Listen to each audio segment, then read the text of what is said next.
Fathers Who Bother is made possible in part by the contributions of listeners like you.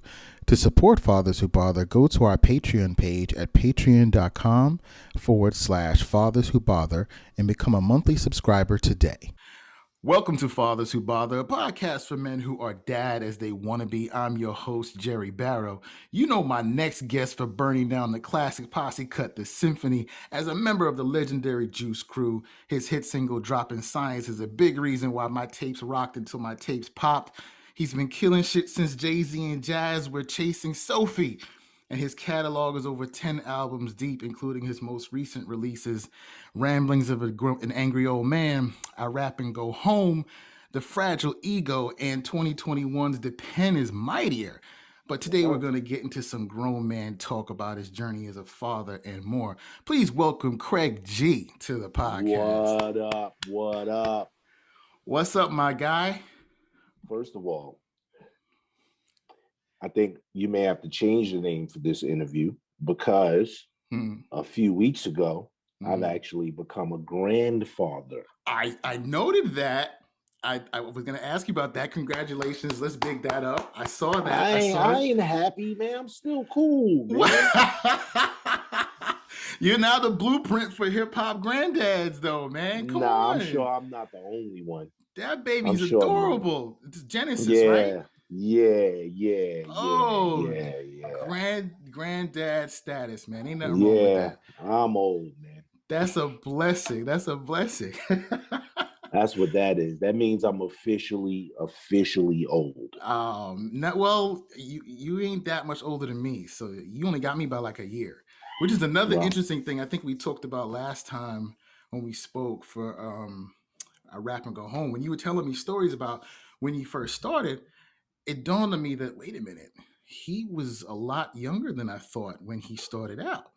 Well, like I said, a lot of people don't know that. That's why, like, albums like Ramblings of an Angry Old Man, the title was meant to be a joke because people perceive me to be much older than I am.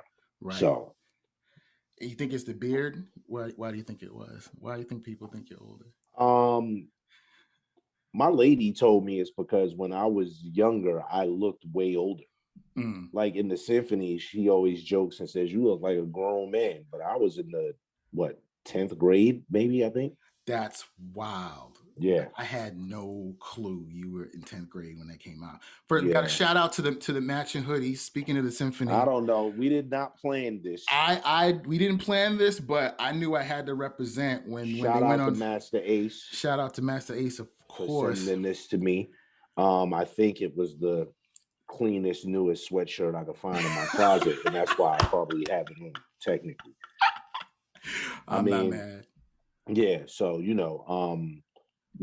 I was young, man, but I was always like a big guy, even when I was younger. So I guess people perceive that as, look, when Shout Rap came out, I was 12, going on 13, and I guess people didn't think someone could be doing that back in 1985. So apparently, according to everyone else, I'm 75, I guess. I don't know. Yeah, because 85, I was in 5th grade. Yeah, I was like 10 myself.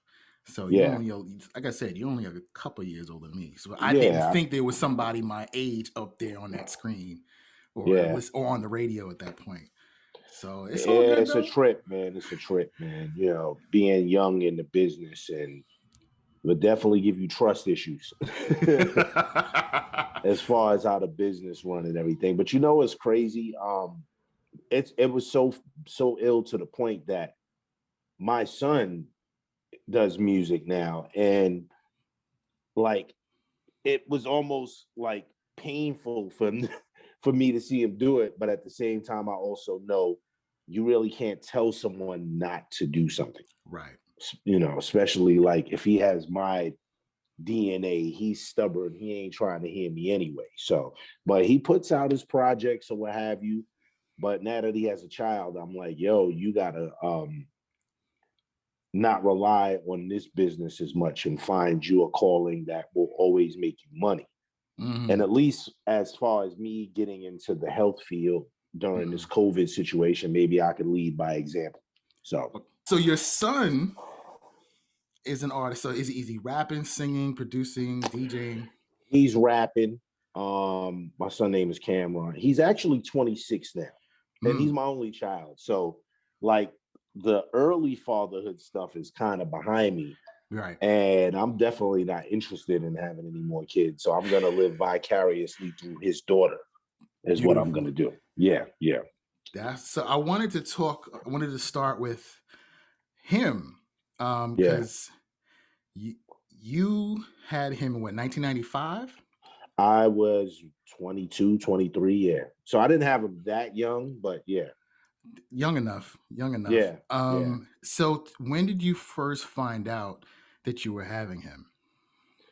Probably like that November. Like, yeah, it was probably like that November. Um, we weren't sure at first, but then I found out. And you know, the crazy thing about that is most men, most like men who deem themselves responsible, it worried the hell out of me. Because all we think about is how we're gonna provide. You understand what I'm saying? Yes. And I was already at the end of my major label record career. And I was just like getting my feet wet in the independent game. So it was a lot of worry when I found out at first. Yeah, because you had just dropped an album in what, 91? Yeah, And 91. you didn't drop another one until 2003. I took a break. Was he the reason for the break? In the beginning, yeah, because fortunately for me, I started out very young. So by the time that second album came out, I was just almost about to turn 18, and I had a lot of money from before I was 18 and wasn't legally able to claim it, that I was able to live a few years. So, I was able to live a few years. And I actually was like a stay-at-home dad for like probably till he was at least, I don't know, maybe like 5-ish or something like that. Yeah. That's dope. You don't Yeah. understand. That's rare to be able to be financially stable enough to stay home with your kid for those first 5 years. Well, it's crazy because I was on the weekend still doing shows. I was doing quite a bit of shows, and it's really hard to find that balance sometimes. You know what I mean? Because he's in school, then on the weekends he wants to go do stuff, and I'm in another state. You know what I mean? Right. So it's a little strange, but at the same time, like I said earlier, we're thinking of financial responsibility. Right. Which is, again, for anyone who cares about their child, it's really hard to find the balance. I mean, if you're not wealthy. Right. So, and some of the wealthy people, they hire nannies anyway. They don't care. So, yeah, but it was cool because, like, my son has my demeanor and my temperament. So it was pretty funny. Like, he's just unimpressed with anything. He looks like just like you too. Oh my God. Yeah. You made that dude over. I know his mom was mad. Like, I carried him for 9 months and he came out looking just like his daddy. What do they say, that when your son looks just like you, the woman must have really hated you? Oh wow. Is that what it is? That's what I've heard before. I don't know. My son is definitely my spit image of my wife. Or at least hated you while she was carrying. I can see that because my daughter looked like me. My son looks just like my wife. He's her all day long. But how did you feel prepared as a rap dad? Like you said you're in your 20s, you're touring, you're trying to get this career together. What was going through your mind as a new dad, if you can remember that? Well, let's be honest. I mean, rap or not, who's actually ready? Right. White people playing child. No disrespect, but like, we're gonna start a family. No, we get I'm pregnant. Jesus. So was that the call you got? This is pre-texting. No, I actually was told in person. So nice. Yeah, I was told in person. Yeah. Do you remember where you were? Her aunt's basement. Okay. In Brownsville, Brooklyn. Yeah. Oh, you got yourself a Yeah. Brooklyn girl. They were having some sort of thing upstairs, and I got pulled to the side. And yeah. Word. So So you get him home. I get him home. You know, I'm like super involved, changing diapers and like trying to get him on a sleep schedule and stuff like that. And then like the toddler years came. And the weird thing about the toddler years is that this is something I've always wanted to understand. Is it because they're lower to the ground that when they finally start walking, they can find stuff on the floor to pick up that we can't even see with our naked eye? I think so. I think I spent years like 1.5 to 3 just screaming, "Put that down." Yeah, that's what I did. I believe it. I definitely believe it. And that's like when you're baby proofing, you have to literally get down to be on their eye level to figure out where the things need to go, because we're not thinking like someone that's crawling on the floor or who's a foot tall. So I think there's definitely something to that.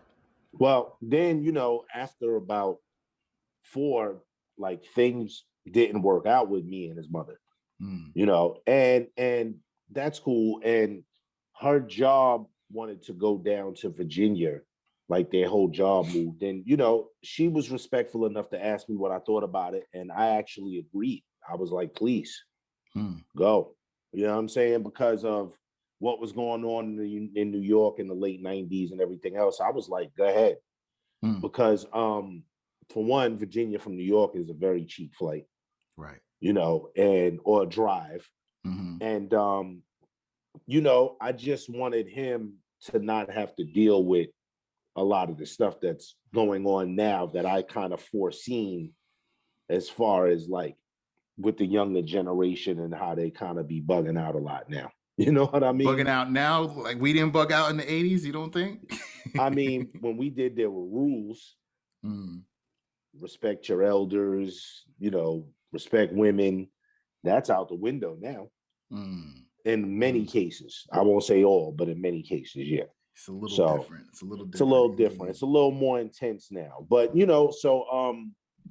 after that, what it made me do, fortunately, I didn't have any big kind of like child support drama, anything like that, because I was present. Usually that happens when you're not present, or you know what I'm saying? But I started going harder as far as like, then I started getting in the independent game and I'm putting out singles. And, as painful as it was, I was spending less time because we were in a different state and things like that. Plus, I was kind of trying to run my own business at this point. I was tired of all of the people I was depending on for advice and to do the right thing when I was able to be in more control of what I was doing musically. Right. So it made me way more busy, but we always spoke, and he would come up to New York and stay, or like if he acted up and thought I wasn't that far away, I would show up. Oh, were you a surprise pop-up visit? You were the pop-up pop? Like, this is how easy it is for me to get down here, just so you know. But it's been surreal, man, because for me, my son is like really like, he's very smart. Sometimes he lacks common sense, like I did during his age. Right. And he's like very standoffish and kind of like observant. And I swear it just reminds me of me. It just reminds me of me. Like, yeah, and it's weird because you want the best for them, but you also want them to learn on their own. Right. So at my son's age now, at 26, he actually asked me advice on being a father. And I told him something that I didn't know at the time, which is spending time is more important than money. That's something I did not know at the time. And it's something that, being that he's trying to do music now, or let me not even sound, being that he's doing music now, yes, he kind of understands the attention it takes to it. So luckily we don't have a tumultuous situation over that because he understands it even more now. Right. So, you know, but I told him, don't make that mistake. You know what I mean? Because all money ain't good money. A lot of money comes at the expense of things. How is he adapting to fatherhood himself? Well, my granddaughter was born a few weeks ago, so I don't know if it's even really hitting him yet. I haven't even met her in person. I FaceTimed, and funny thing is, she has the same like look. It's that look that I don't know if it's comes from me, where it's very hard not to read our face if we're not interested or impressed by what's going on. That's like awesome. every picture I've got sent, it's the same face. So I named it the SUL, same unimpressed look. Ah, SUL. Okay. Yeah. Okay. Yeah. I could get with that. It's like when you hear somebody's whack record. Well, speaking of records, not whack ones, what does your son think of your music? Like, when was the first time he realized, yo, my dad's a rapper? He knew. He didn't care. He didn't care. And he knows the songs, he respects them, but his brand of music is not what I do. Mm-hmm. And we both accept that. Like, you know, he's asked me to be on songs with him, and when I heard the song, I'm like, no, I'm not going to do that. Why? Because of the beat or the topic, subject matter? Both. And at the same time, he's like, he doesn't like run around saying like he's my son. He wants to make it on his own. Right. So he has that Craig G pride as well. So doesn't want it served up too easily. No, I respect it. Ain't gonna be easy anyway. Again, because I don't do the music they do now. Right. So for me, it's like I can only help but so much. I can't really. It's not my world. Especially now being an independent / what do they call it, legacy artist, where we survive on the road. I'm not really in the corporate world. I'm in the part of the music game where there's nothing you can do about me being here. I kind of feel that way too, man. That's why I started this podcast. I was like, you know what? I'm not gonna wait for anybody to there's nothing you can do about it now. So I don't even know if I'm allowed. I don't even know if I'm allowed in these offices anymore. So, you know. But you still cranking out the music. And last year you dropped The Fragile Ego. Yes. For those who haven't heard, why that title, and what does that represent for you at this juncture in your career? What I'll say is this: my son really likes The Fragile Ego. Okay. Like he really, really likes it. And I made The Fragile Ego. Basically, The Fragile Ego is something that is this simple. A huge amount of the world's problems comes from refusing to see other people's side of things. And we're all guilty of it to a degree, some more than others. And I made this project to just hold up a mirror or point a finger inward for myself and even for the listener. Right. And like, to me, even to this day, like as far as subject matter goes, as far as just the whole cohesiveness of the project, I still think it's one of my best projects. I do, just because I got in the zone and I was being very honest. Yes, I could definitely I was being very honest. And is that what he liked about it? Is that what your son liked about it? Yeah, he was like, yo, on some of the songs, I can like hear the frustration in your voice. Now, like there's a song on there called Dear Daddy that I made, which is not even about me. It's about a close friend of mine who has issues with his daughter's mother, because I only have one son. I don't have any other kids. Right. But the song was about something that I got to witness, and his daughter is kind of like my goddaughter. And I actually wrote the song, not from what he was telling me, but when I was around both of them, hearing what she would say to him. Mm. So you You put know, yourself in the position of the daughter and rapped as if you were her. well, look, I know on both sides of the coin, a lot of people in this situation. You have a Gotcha. child with someone, it doesn't work out, and be it the mother or be it the father will make something difficult for one or the other because they don't understand their feelings together apart. Right. And that's what that song mainly represented. Like, the child shouldn't suffer because you're not together. You shouldn't blame the father. The father shouldn't blame the mother because your kid doesn't care. Mm. Your kid just wants to know why y'all not together and why y'all can't be civil towards each other. Right. So, Right. and So it's cool when they're younger, but as they start to get older, 7, 8, 9, they start to understand. And that's what that song was about. But yeah, like that was on the Fragile Ego. And again, Fragile Ego was mainly about interpersonal relationships and how the smallest things can ruin them. mm. So what You made know you want to make that song at that particular time? Of all the topics you could have addressed, what was it about? what, Dear Daddy? Mm-hmm. My friend that I made the song about asked me to Okay. make Oh, it. he asked you. Okay, okay, okay.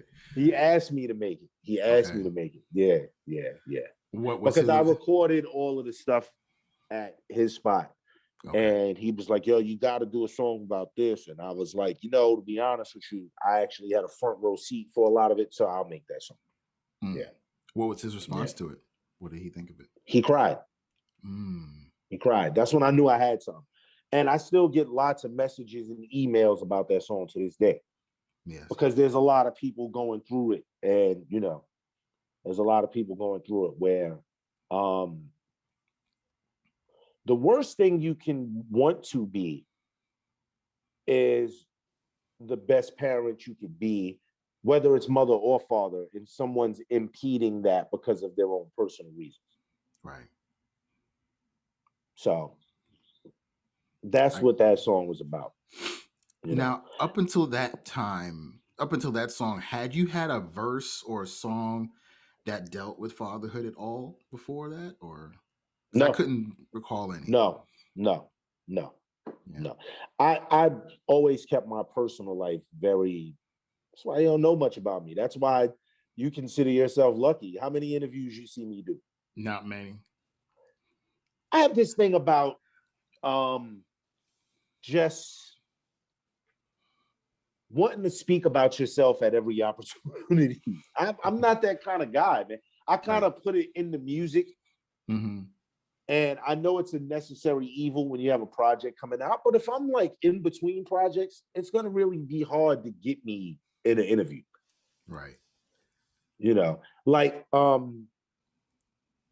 I was in a situation yesterday where um, someone came to work with someone I know, and I was there for a second, and I left, and the the person told him, look, he would have not told you who he was. So for me to like act like I'm an expert on anything or sit in an interview and be like, oh, well, you should do this and you should do that, and none of us have the answers. Oh no. You But I've know? I've had a lot of fun and learned a lot doing this. This is now Oh what, yeah, episode 26, 20, I oh yeah. forget, don't make me a liar, but it's just been refreshing to hear stories from a lot of MCs, but it's not just been MCs, but hearing this side of them. And even for some of them, they felt like I haven't had an outlet to talk about this before because Well, everybody wanted to know about the music, the music, the music. And I have this whole other life as a dad that no one ever, I don't get to talk about. And even if I did, they cut it out of the article because it's not really relevant unless it's Father's Day. well, So, that not just because you're my man, and mhm, we always have a great rapport when we do interviews. That's one of the reasons I agreed to do it too. It's about fatherhood. right. You know what I mean? It's about fatherhood. It's not more about the music. It's about having stories about how to balance it. Right. You know what I mean? And it's hard, man. I've missed birthdays. I've missed Mm. whatever because I was in Europe or whatever, and the bills had to be paid. So it's, for some people, I guess it's easier, but I'm sure there's many people that share my story with that as well. But what I would always used to try to do was, if I knew I was going to be away on his birthday, I would try to do something for him, like as a birthday party type of thing earlier, and explain to him that I had to go work. Yeah. So, like I said, I was fortunate though, because my son is actually involved in doing what I do. So now that he is 26, he's not like, well, you never were around. He's like, no, I can see why you was in the studio all damn night. You know. So I appreciate that about my son. I love that kid, man. And he's hard-headed, but who wasn't? Have you had a chance to talk about, you touched on it a little bit, but the whole idea that you had to be away, now that he's older, have you been able to sit and really rectify that, or not? Well, Or just what I told him was, now that he's a father, especially having a daughter on top of that, you try not to make that mistake. You know what I mean? And try not to put time with your child below paying bills. I know it's hard, and I know that sometimes one has to outweigh the other. But if there's a chance where you don't need the money and you can stay home or go to this event, go. Facts. When I was traveling for work, we had the daddy daughter dance was always around February, and I remember missing it. I missed the first one. I think it was to go with that Dilla weekend in Miami. It was around the same time. And I did like you. Like, we went out. When I came back, I took her out to dinner or whatever. And then in the next year, I think there was some other press junket, and I was like, you know what? I gotta skip this one. I can't miss this. Yeah. I can't miss this one. Yeah. I'll tell you, in my 20s, I wish I would have said that more. But I still wanted to take over the world. I don't want it anymore.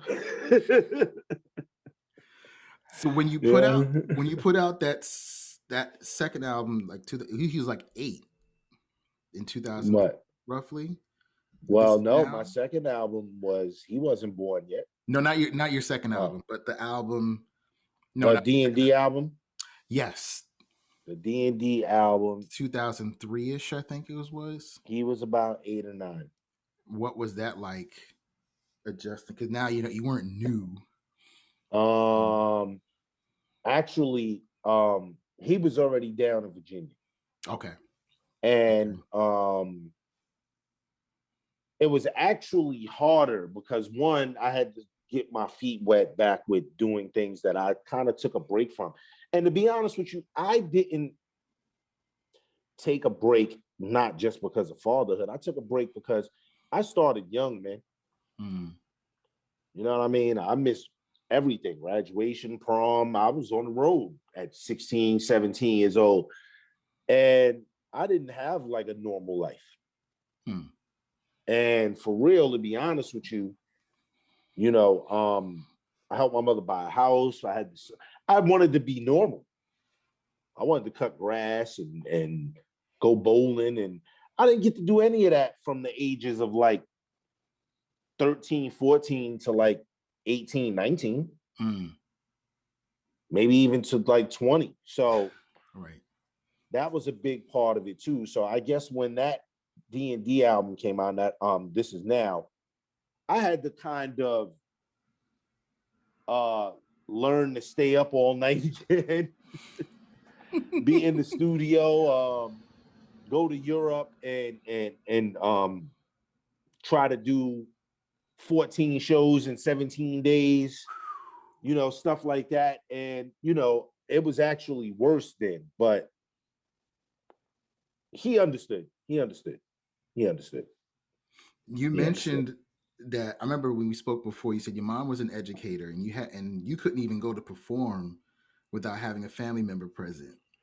That was like up until I was like 16, 17. And I couldn't do shows on weekdays.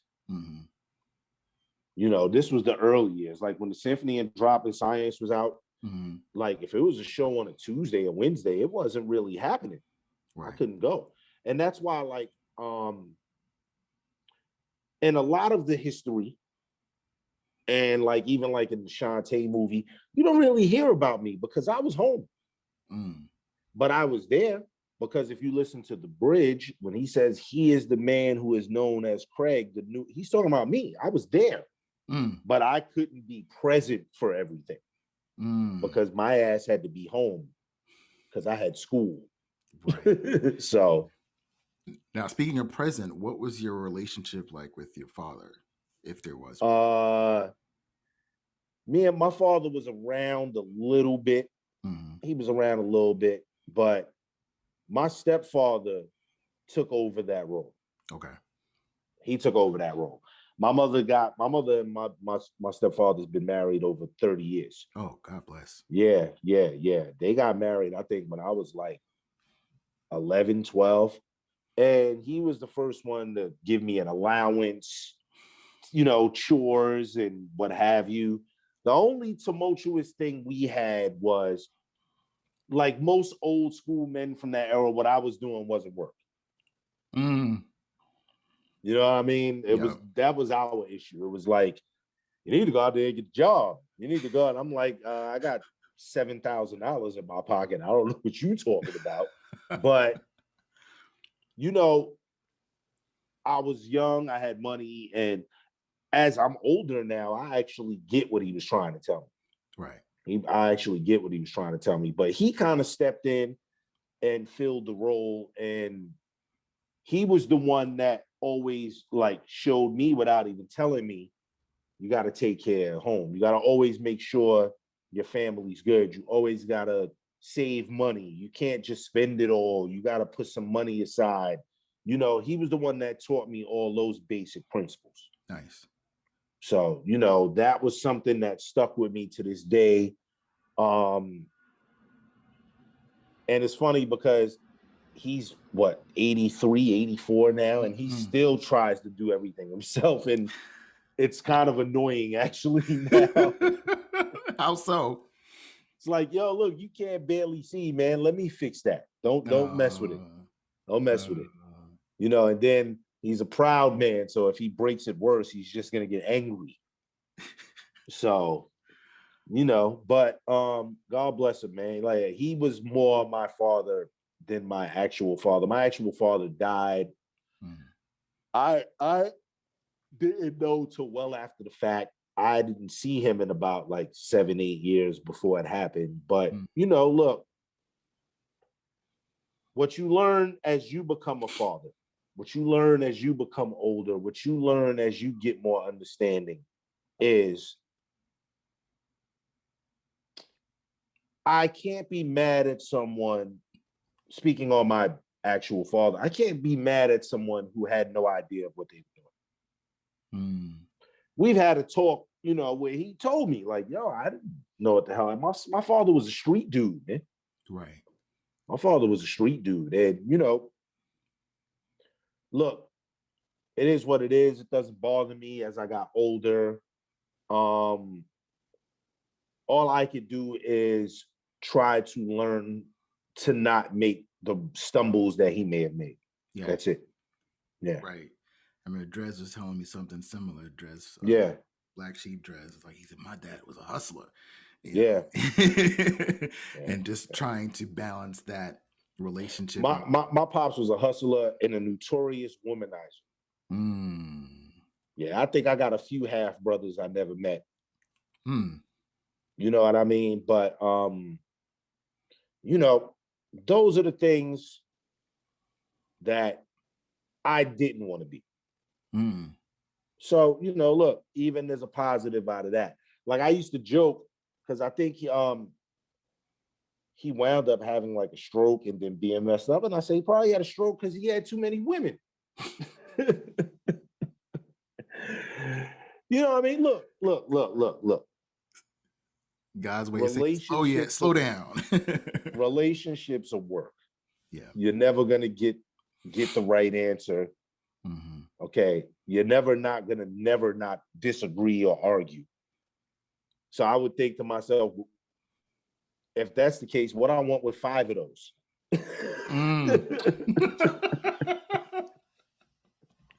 That's why I always laugh at dudes that say they want to have multiple wives and stuff. I'm like, dude, you can't deal with one. What you gonna do with 2 or 3?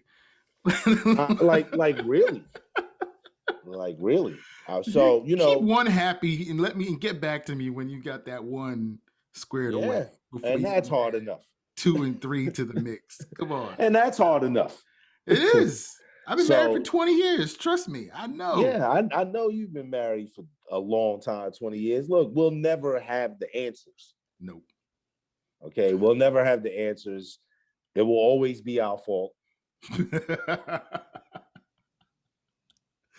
Oh man. I don't know when your father passed. Did he get to meet your son?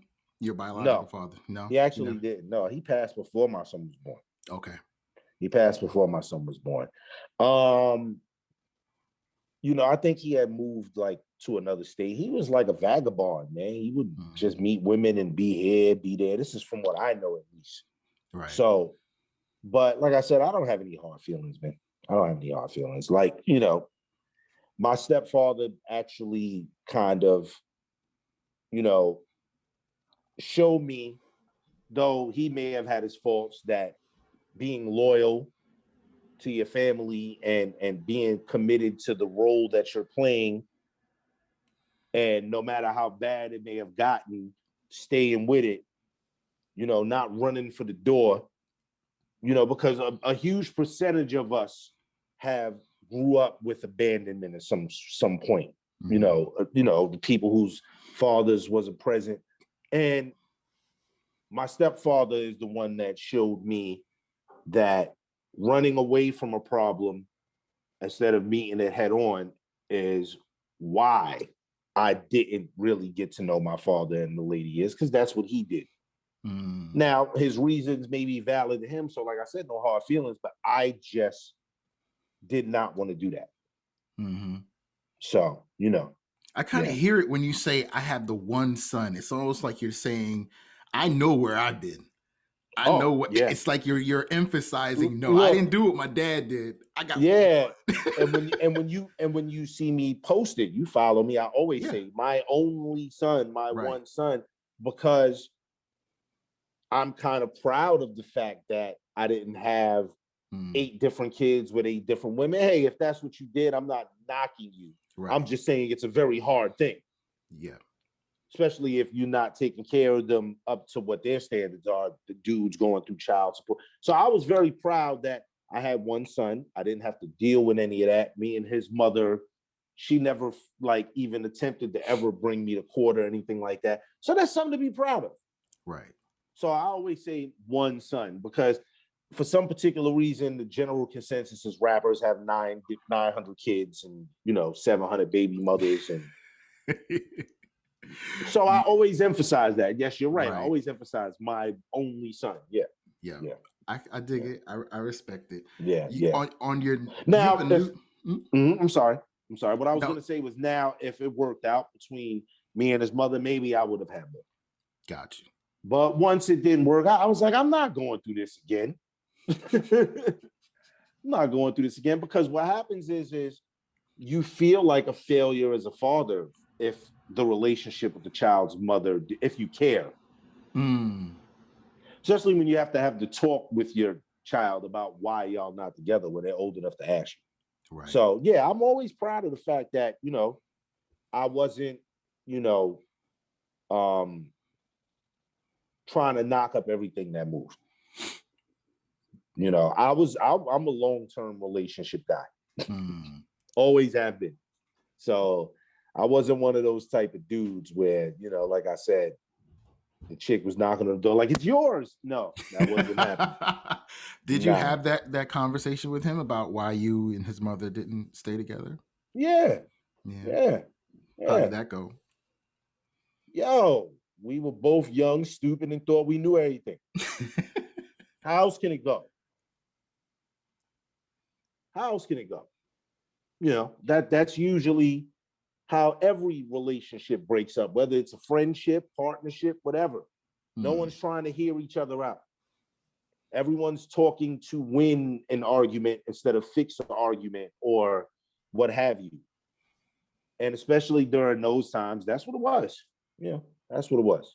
That's what it was. And I also will say that not only not being around the house for my child and being on the road, and like I said, having this thought of wanting to take over the world, and studio comes first, this comes first, and this comes first. That probably had a lot to do with it as well. Gotcha. Hey, I look back on it, lesson learned. On the new project, The Pen Is Mightier, you have this song Asphyxia. It's a story rap, and you rapping from the perspective of a father who's had a run-in with the police. Now, as a father of a 26-year-old black man, what did you impart to him? How did you have those conversations with him about, when you go out, don't do this, or the cops might do this, and da da da da. When you're driving, don't reach for your. What was that like for you? The funny thing is, my son is very aware about stuff like that. But what I told him as he turned like about 15, 16, he was living in Virginia. I said, listen, it may look like everything is cool around here because you're in the predominantly black area. But I said, right across those woods, they having Klan meetings. Because you're a little down south now. You're in Virginia. So, just if drama could be avoided with overzealous people in power who may come from a racist background or what have you, sometimes the best thing to do is be like, yo, you got it. You got it. You got it. You know what I mean? Because at the end of the day, what good is your protest of being pulled over by someone crooked when you're dead? I don't want my son to be a martyr. Yeah, not at all. It's tough, man. I was just watching a video of some young man walking on the street in Texas, and the cops were following him, and they were like, "Where are you going?" He's like, "I'm going home," and he's just trying to walk and mind his business, and they're just after him, like, "Well, can we give you a ride?" And he's like, "No, I'm good." And he's like, "Can you just stop?" And he's like, "No, am I under arrest?" They're like, "No," and then they turn around. I was like, "No, now you're being detained," and it's like, why? Just leave him alone. But in those situations, you feel like you're owed something, your respect, but in that moment, you're just, what you should be doing is just telling them whatever the hell you need to tell them so you can get home safely. Yeah, that's what it is. I mean, look, a lot of people don't understand that, like lifelong New Yorkers. That's why, no matter how appealing it looks on the outside, we're a little afraid of venturing down south. Because for those in the know, this particular cop, say in Alabama, probably father or grandfather hated niggas. So what you think he learned in the house?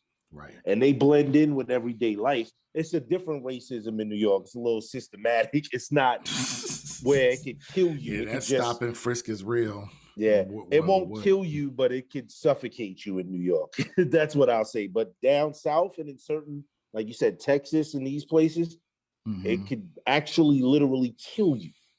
No, well, so look, they've killed us up here too, unfortunately. Oh, absolutely, but it's not at the frequency. It's not at the frequency of what's going on in other states where yes, yeah. and to be honest with you, and a lot of times in the city, I don't even know, like, if I would say a good 10% of those cases wasn't even racism. It was just inexperienced police officers. You know what I mean? That were overzealous when it was time to open fire, what have you. But don't get me wrong, like I said, when we were growing up, a lot of the cops weren't from where they patrolled. Right. They didn't even carry guns either. A lot of times, the cops we growing up, they had nightsticks. Yeah. They beat you and they fuck with you still. Oh, yeah. But Oh yeah. Listen, listen. The law system is broken. Please do not think that I'm sitting here trying to justify anyone getting killed by the police. Right. I'm just saying that when I've been pulled over in a car, like in Georgia, Mm-hmm. And before the cop even got out of the car, I'm like, oh shit. Let's let's hope this dude don't come to the door calling me boy. So I know. yeah. So you've made a life change, Mm-hmm. you've added home health care aid to Yeah. your resume. What inspired that after years of just being MC Craig G, that this is where you wanted to go with your life? COVID. Word. COVID. I mean, look, right now, there were no shows.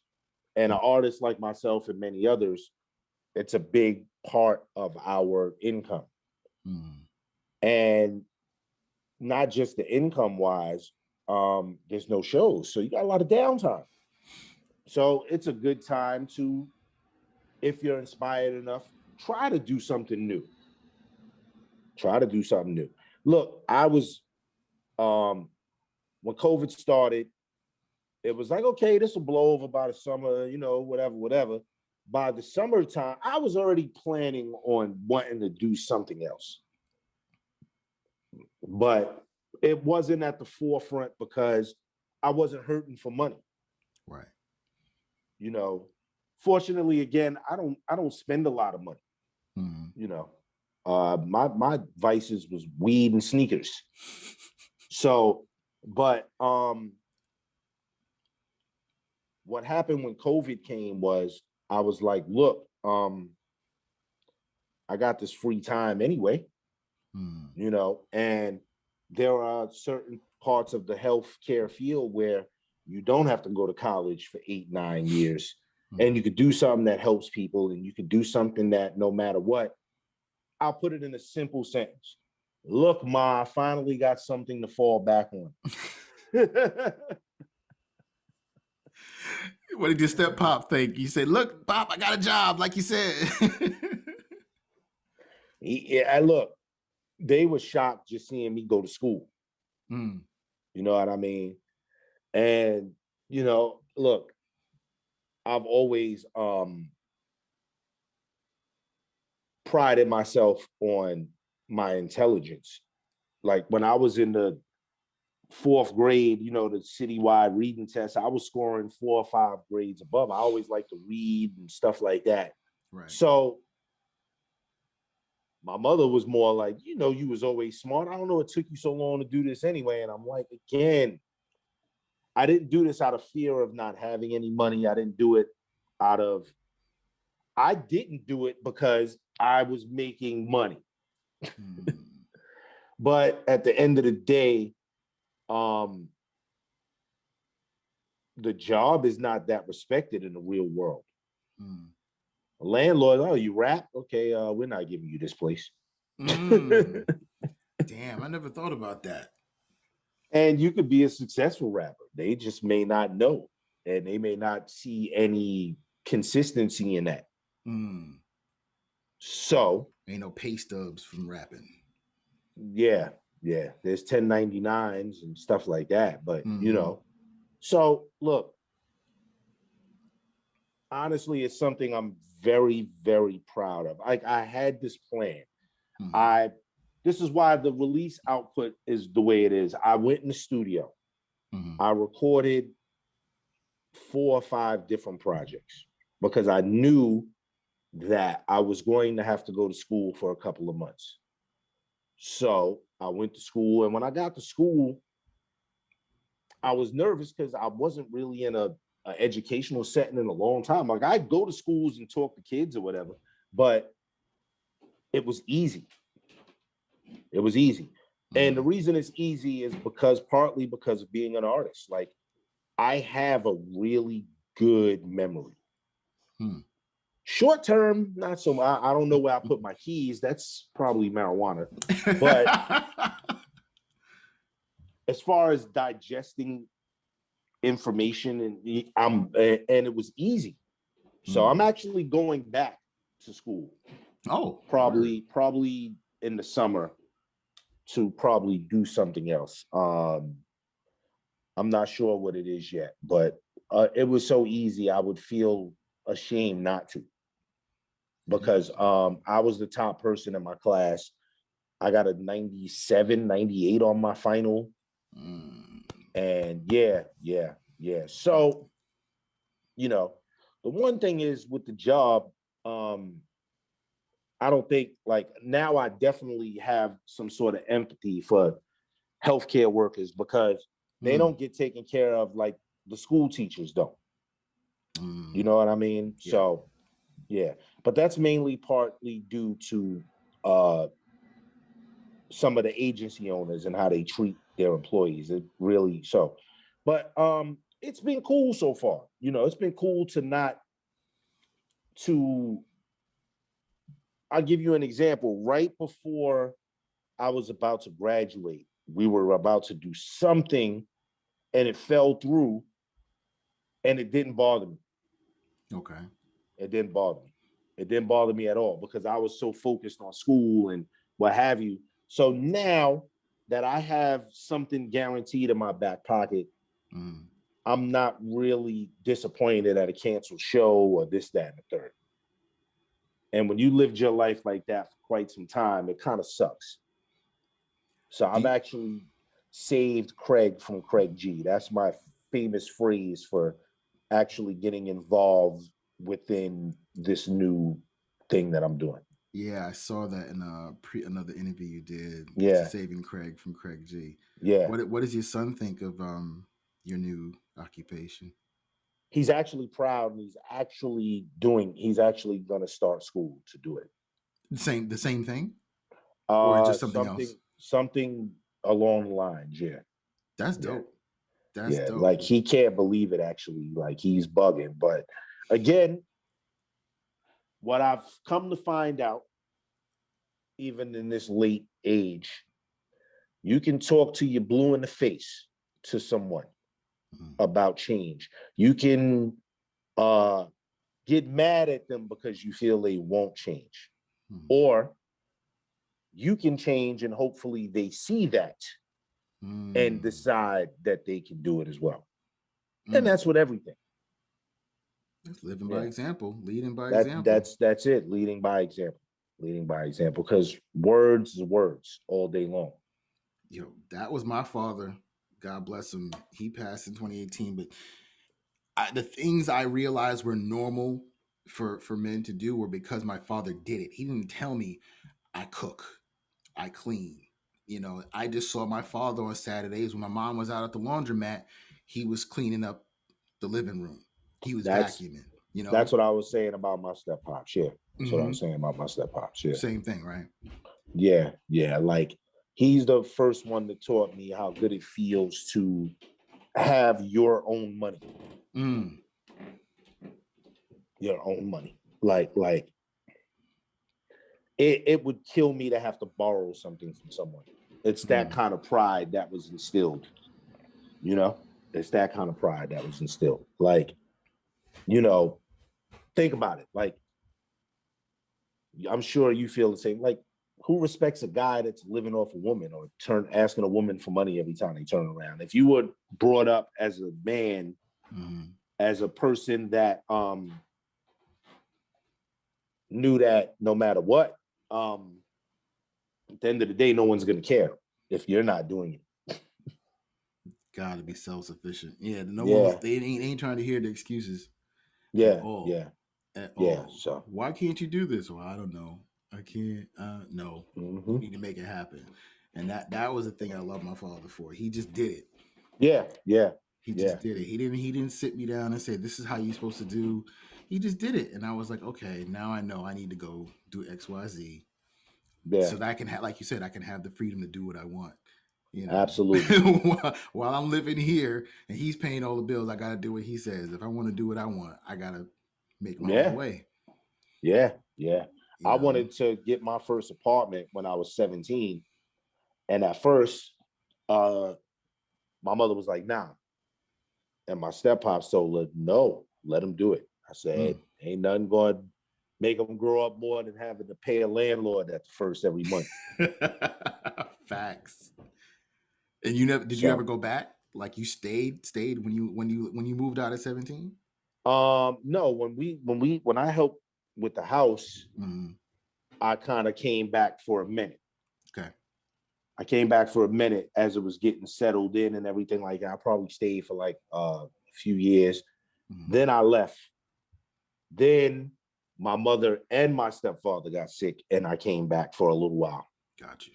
Yeah. I came back for a little while, and you know, during those times it was crazy because I was kind of like the glue holding stuff together. Like my stepfather now has trouble walking. My mother just had major surgery. They're still in this house, and they can't even get down to the basement a lot of the times.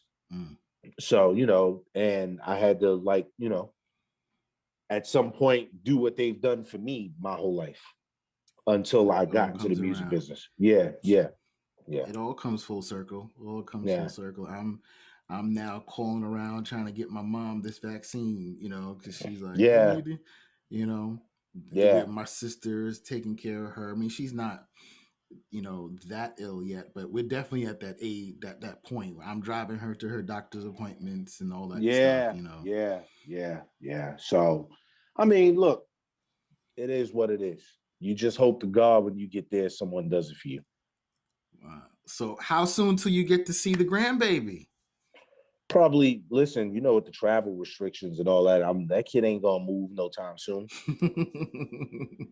I wouldn't even recommend taking a 1-month-old baby on a plane right now. Oh hell! Oh, plane? No. Yeah, I'm not even trying to get on a plane now. So she ain't even had her shots yet. No. So let her stay home. Unless I get down there, I'll probably try, but it depends. But probably not till the summer. Okay. Yeah, not till sometime in the summer. But like I said, she don't care anyway. My granddaughter don't care. My granddaughter has the same look on her face. I'm like, hi. She's like, what? I'm like, all right, yeah, you have my blood. So, yeah. Yo, well, Craig, thank you so much, man. This has Anytime, been so brother. much You fun. already know. This has been so good, and I appreciate you. God bless you on the moves, on the music. Yeah. You keep cranking them out, brother. Like I texted you. That the pen is mightier. That's again, even that there's subject matter I never broached on the pen is mightier, and that's probably like my new thing now. Just as I get older, just not look like I've been saying since the Fragile Ego came out. Less songs, less raps about rap. Especially with what's happening right now. There's a lot more to talk about, and I'm just trying to broach those subjects. So, the next 2 projects I got coming, I'm not giving nobody a date on them at all yet, but one's called Anytime's the Right Time. Right. And the other one is called Perfect People Scare Me. Perfect People Scare Me. Okay. Yeah, I can see that. They kind of scare me too. Because then, are you a person or a robot? Thank you. I mean, look. Are you an android? It sounds very self-deprecating, but we all ain't shit. Oh no, it sounds real as hell to me. So I'm all about the perfect imperfections. Yeah. So, look, just look out for that. Hopefully we'll get back on the road and I won't be performing in scrubs. But I'm here, suit. Man. Yeah, hazmat suit. I'm here. Don't get hyped up. Jay Barrow's my man. You're not going to get an interview from me. So if you see this, don't get hype and start hitting me up, and because I don't really have a lot to say.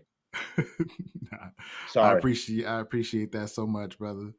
You already know, brother. Look, I still got the headphones you hooked me up with. Oh, snap. Yours lasted longer than mine did. Yeah. That's dope. You're a stand-up guy, my G. I appreciate you having me, man. I appreciate you being on, man. Have a good one. Yes, sir. Best. All right. One love, brother. If you're enjoying Fathers Who Bother, please make sure to hit that subscribe button and follow us on Instagram at Fathers Who Bother and Twitter at Fathers Who Be. Thanks.